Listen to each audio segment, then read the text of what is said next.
ကျွန်တော်တို့ Lego Cycling Group ရဲ့9ဘက်မြောက်ခီးစဉ်ဖြစ်ဒီနေ့သွားခဲ့တဲ့ခီးစဉ်ကတော့အလိုက်မီနဲ့လာကုန်းပြင်10တို့ပဲဖြစ်ပါတယ်။ဒီမဲ့လဲစီစဉ်ထဲမှာမပါတဲ့ခီးစဉ်တွေကိုကျွန်တော်တို့ဘယ်လိုရောက်ခဲ့တယ်ဆိုတာဆက်လက်ကြည့်ရှုအားပေးကြပါဦး။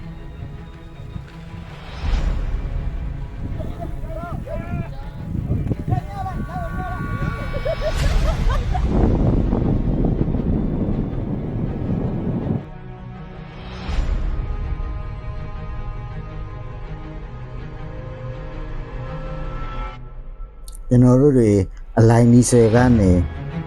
ကြီးလေးကြီးလမ်းပေါ်ပြန်ထွက်ပြီးတော့ဘိုးတိုင်းကနေပြီးတော့ရန်ကုန်တိုင်းဘက်ပြန်ကူးပြီးတော့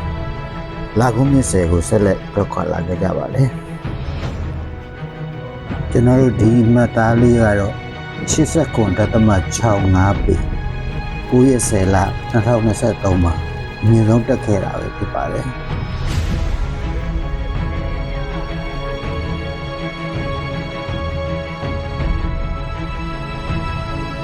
ကျွန်တော်တို့ရဲ့အစီအစဉ်နဲ့မပါတဲ့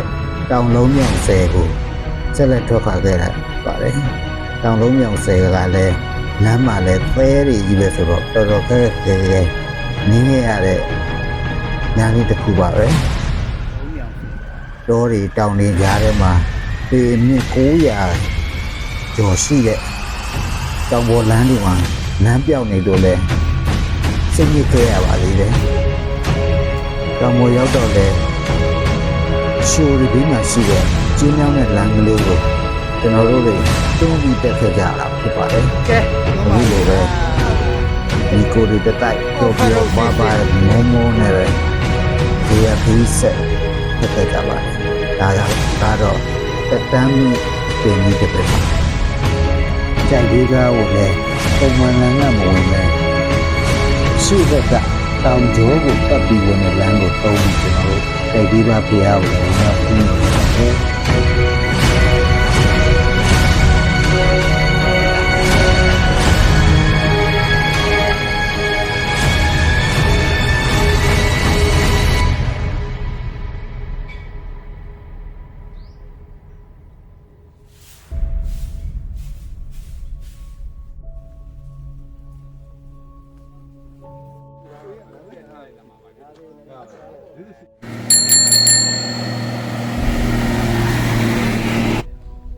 ဒါကတော့ရောဘာဂျန်ကလေးတွေနဲ့အမှတ်တရဓာတ်ပုံရိုက်ခဲ့တာဖြစ်ပါတယ်ကျွန်တော်တို့ထိုင်နေကြလဲဦးသားတွေဖြစ်တဲ့ဝါရောစားတော်ဇက်ကိုလည်းဝင်ရောက်ခဲ့ပါတယ်